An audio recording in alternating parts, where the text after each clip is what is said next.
Hello everybody, my name is Anurag Yadav and you are watching Talk to Anurag Now YouTube channel. Guys आज के इस video में हम discuss करने वाले हैं कि क्यों आपकी वेबसाइट रैंक नहीं हो रही है गूगल पे। गूगल सर्च इंजन पे आपकी वेबसाइट किस वजह से रैंक नहीं हो रही है, उसको लेके हम कुछ पॉइंट्स डिस्कस करने वाले हैं।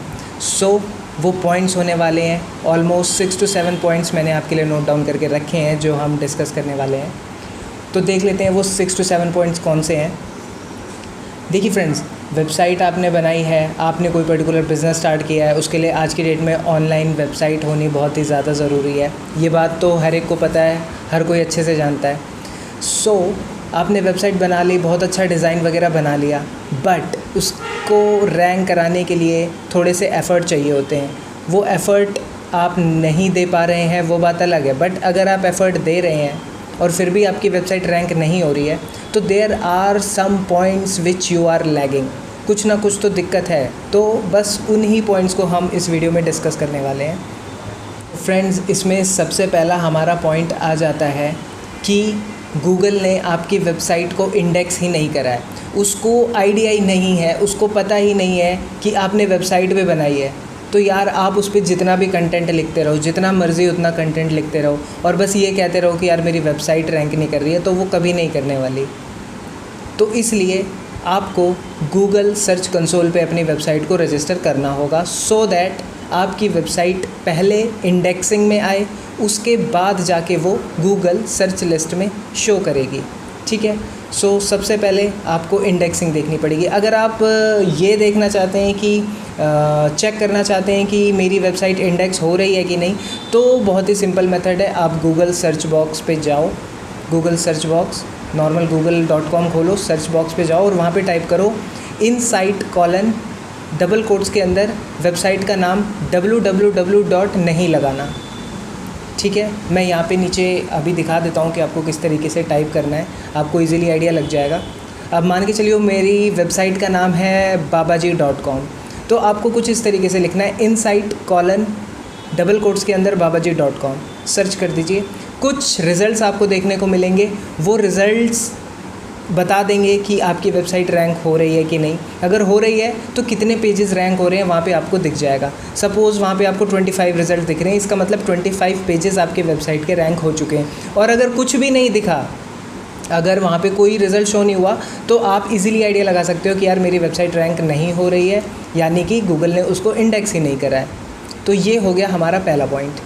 नंबर पे बात आ जाती है यहाँ पे कि आपकी वेबसाइट का एक पर्टिकुलर कंटेंट होता है जो मेटा के नाम से काफ़ी ज़्यादा फेमस होता है। Meta data, Meta description, Meta title, Meta tags. तो ये चीज़ हम देख लेते हैं। देखिए, इसमें मेन जो आपको फोकस करना है वो होता है कि आपका URL, आपका टाइटल और आपका डिस्क्रिप्शन। जब आप गूगल सर्च रिज़ल्ट में कुछ भी सर्च करते हैं तो वहाँ पे आपको 3 चीज़ें ज़रूर देखने को मिलती हैं। पहला है, जो भी रिज़ल्ट आया है उसका आपको टाइटल दिखेगा बड़ा बड़ा, टाइटल के बाद उसका लिंक दिखता है, एज़ वेल एज़ उसका एक छोटा सा डिस्क्रिप्शन दिखता है। आप कुछ भी सर्च कर लीजिए गूगल पे, आपको ये 3 चीज़ देखने को मिलेंगी। तो आपको देखना ये है कि यार क्या मैं इन तीनों चीज़ों को अच्छे से ऑप्टिमाइज़ कर पा रहा हूँ कि नहीं, या कर पा रही हूँ कि नहीं। इन तीनों चीज़ों को अच्छे से ऑप्टिमाइज़ करना ही आपके सर्च रिज़ल्ट्स को गूगल में लेकर आएगा। तो ये हमारा दूसरा पॉइंट हुआ। ध्यान देने वाली बात ये है कि यहाँ पे टाइटल, डिस्क्रिप्शन और URL को कुछ इस तरीके से ऑप्टिमाइज़ कीजिए कि उसमें आप जिन कीवर्ड्स पे आना चाह रहे हो वो आ जाए। पॉइंट मेरा ये है कि आप वेबसाइट पे ब्लॉग्स लिख रहे हैं, आर्टिकल्स लिख रहे हैं, डेली बेसिस पे लिख रहे हैं, या हो सकता है हफ्ते में 1 या 2 आर्टिकल्स लिख रहे हैं, विच इज़ वेरी गुड, बहुत अच्छी बात है। बट आपको ध्यान देना यहाँ पे ये है कि सबसे पहले तो वो कॉपी पेस्ट नहीं होना चाहिए, क्योंकि लोग मेहनत नहीं करना चाहते हैं, दूसरे का कंटेंट कॉपी करके अपनी वेबसाइट पर लगा लेते हैं। ये चीज़ आपको बिल्कुल भी नहीं करनी है और ध्यान रखना है इस चीज़ का। साथ ही साथ क्वालिटी कंटेंट लिखना स्टार्ट कीजिए, क्योंकि आलतू फालतू का कंटेंट गूगल नहीं देखता, ना ही समझता है, ना ही उसको कहीं रैंक करवाता है। तो इसलिए क्वालिटी कंटेंट लिखिए। अब क्वालिटी कंटेंट के लिए कौन सी 3 चीज़ें ज़िम्मेदार हैं वो हम बात कर लेते हैं। क्वालिटी कंटेंट के लिए आपको अपना कंटेंट कुछ इस तरीके से बनाना है कि वो यूज़र सेंट्रिक हो। वो यूज़र के हिसाब से हो, यूज़र को मज़ा आए उसको पढ़ने में, या तो यूज़र की प्रॉब्लम सॉल्व होए उसमें। कुछ इस तरीके से अपने कंटेंट को बनाना है, कुछ इस तरीके से लिखना है। पहली चीज़ ये हो गई कंटेंट, क्वालिटी कंटेंट के बारे में। अब दूसरी चीज़ ये है कि आपके कंटेंट का वर्ड काउंट मैक्सिमम जाना चाहिए, लाइक मोर देन 1500 आपका ब्लॉग होना ही होना चाहिए। और अगर आपका कोई पेज है तो पेज पे minimum 500 words more than enough. 500 word में आपकी चीज़ें हो जाएं ख़त्म, ठीक है। बट अगर आप ब्लॉग्स या आर्टिकल्स लिख रहे हैं तो उसके लिए 1500 वर्ड्स मतलब बहुत ही बढ़िया है। तो ये दो चीज़ें हो गई, क्वालिटी कंटेंट पे आपको फोकस करना है और इन दो चीज़ों को ध्यान में रखते हुए चीज़ों को बनाना है, ठीक है। आगे बढ़ते हैं हम। भाई ये सबकी फेवरेट कहानी है बैकलिंक बनाने की। बैकलिंक बनाने की जो स्टोरी है हर कोई सोचता है, हर कोई जानता है। बहुत सारे लोग अपनी ही वेबसाइट का बैकलिंक नहीं बनाना चाहते क्योंकि उन्हें लगता है this is a very hectic activity, but this is a very important activity because with the help of backlinks Google gets a signal कि ये वेबसाइट कितनी ज़्यादा पुरानी है, कितनी इसकी अथॉरिटी है और कितना क्या है। सारी चीज़ें गूगल बैकलिंक से डिसाइड कर लेता है। सो इसलिए अपनी वेबसाइट का बैकलिंक बनाना स्टार्ट करो। बट पहले के टाइम पे क्या होता था, लोग फटाफट बैकलिंक बनाते थे, कहीं पे भी जाते थे स्पैम करके आ जाते थे। तो स्पैम वाली चीज़ें नहीं चल रही हैं आजकल स्पैमिंग बंद हो चुकी है। आप हल्का फुल्का भी अपने वेबसाइट के लिंक को कहीं भी शेयर करते हो तो वो चीज़ें नहीं चल रही हैं। तो इसलिए आपको ध्यान में ये रखना है कि आप अपनी वेबसाइट के क्वालिटी बैकलिंक्स जनरेट कीजिए। क्वालिटी बैकलिंक्स का मतलब है कि अगर आपकी वेबसाइट डांस से रिलेटेड कोई चीज़ें बताती है, डांस फॉर्म बताती है, डांस ट्रिक्स बताती है, सो आपको बैकलिंक भी वहीं से लेना है जहाँ पे कोई डांस का आर्टिकल लिखा गया हो, कोई डांसिंग टैलेंट उभर के आया हो, उसके बारे में कोई बायोग्राफी हो, उसमें कुछ रिलेटेड टू डांस हो, उधर से आपको बैकलिंक मिले आपकी डांस की वेबसाइट के लिए, तो गूगल की नज़रों में ये बहुत ही अच्छी चीज़ मानी जाती है। सो बैकलिंक आपको कुछ इस तरीके से बनाना है। सो फ्रेंड्स, अगर आपने इस चीज़ को मिस कर दिया ना तो मैं कह रहा हूँ कि आप अपना पूरा बिज़नेस लूज़ कर सकते हो, ठीक है। तो इस चीज़ को आपको मिस नहीं करना है। और ये चीज़ आती है सोशल मीडिया। अगर आप अपनी वेबसाइट को सोशल मीडिया पर ही नहीं लेके आ रहे हो, सोशल मीडिया पे प्रेजेंस ही नहीं है आपके बिज़नेस की, आपके वेबसाइट की, तो यार ये बहुत दिक्कत वाली बात है। सो अपने बिज़नेस वेबसाइट को या अपने पर्सनल ब्लॉग को या कोई भी चीज़ ऐसी है जो आपका पोर्टल है, वेबसाइट है, उसको आप अपने सोशल मीडिया अकाउंट्स के साथ जोड़ो। जितने भी फेमस सोशल मीडिया अकाउंट्स हैं उन सब पे प्रोफाइल बना लो क्योंकि ये बहुत ही बढ़िया रहेगा, ठीक है।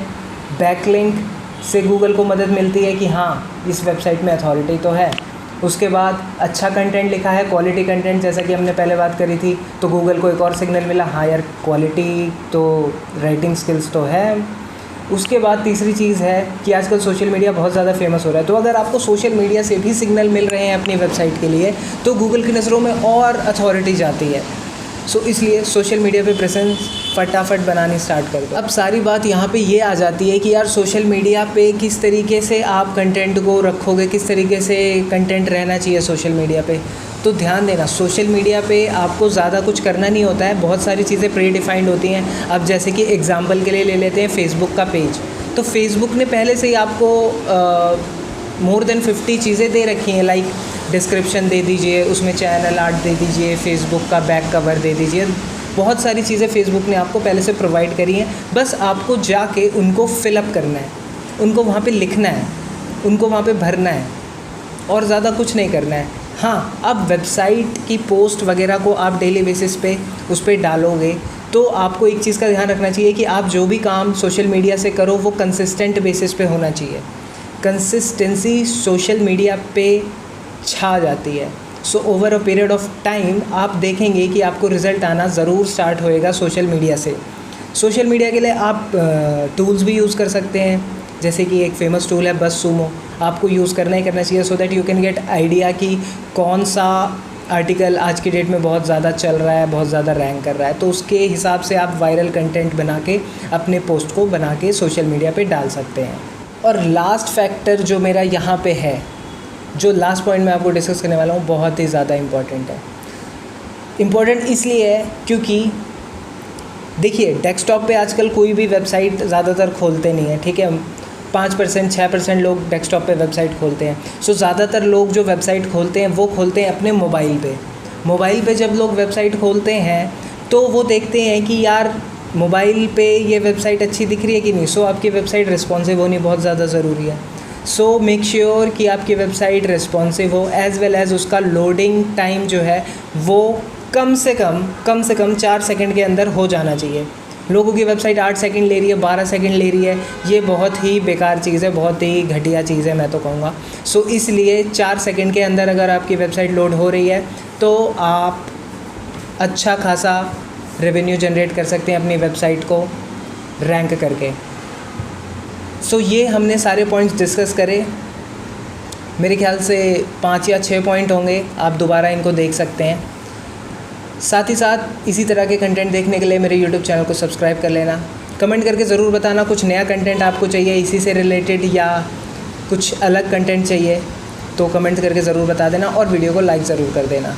साथ ही साथ मेरे फेसबुक ग्रुप को आप ज्वाइन कर लीजिए, डिजिटल मार्केटिंग वर्ल्ड। आपको इसी तरह के वीडियोज़ मिलेंगे और बाकी नॉलेज भी मिलती रहेगी।